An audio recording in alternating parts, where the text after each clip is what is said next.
Brother Basel, alhamdulillah, you're born Muslim, mashallah, tabarakallah. The question that I have for you today is, I would like to know, how was it for you coming to this country? Were you always religious? Did you also have stumbling blocks that you had to hurdle over in order to get where you are today? Bismillah ar-Rahman ar-Rahim, alhamdulillah, wa salatu wa salamu ala rasulillah wa ala alihi wa sahbihi ajma'in. I first would like to express my thankfulness to the brothers who worked to get this event going. And I want to tell you that because of these kind of events, I was able to be kept on the straight path, right? So these kind of events, alhamdulillah, they benefit the youth. And they empower them with the knowledge and the skill and the tool to stay straight on the right path of Allah subhanahu wa ta'ala. Now, to tackle your question, coming to America was really a transformation for me. Now, we know that overseas it's a different way of life. The high school was separate. The boys, they had the designated high school, designated school, and of course the girls, they have a different school. So I was never in an environment where it's mixed. I was always in the conservative environment, but at the same time I wasn't always religious. You know, when I was in Palestine, I came here when I was 13. Before that, when I was in Palestine, I did have the inclination to be a good Muslim, but I had no support. My family, my mom always prayed, but I didn't have the educational system that would empower me to stay right on the deen.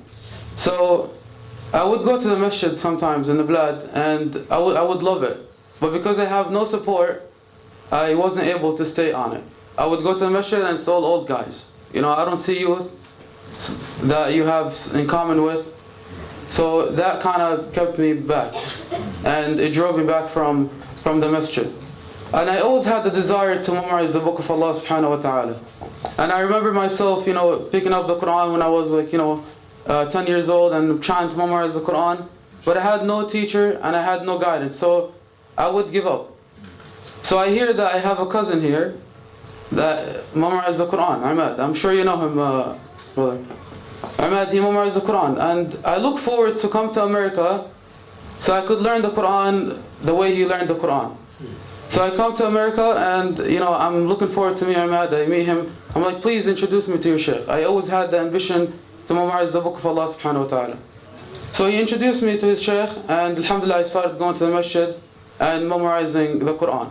Now in the beginning, I could say that I was in a confused phase of my life. Because now I come here and I start going to the high school, and I don't have any person that shares my desire to memorize the Quran, to be on the deen.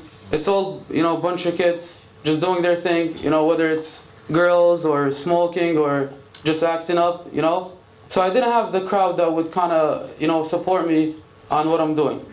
So I was through that phase. I listened to some music, and but I didn't feel like it's the right thing to do. But alhamdulillah, because I dedicated myself to the masjid, I feel like I made the right choice, which is to memorize the book of Allah subhanahu wa ta'ala. And when you're in the masjid for that reason, then you get a lot of benefits, because you're going to hear the Shaykh speak, right? You're going to be involved in the youth programs, right? And alhamdulillah, I started getting involved in the masjid. I was on the youth committee of ICPC, and that helped me a lot in being where I am right now. Alhamdulillah Rabbil Alameen.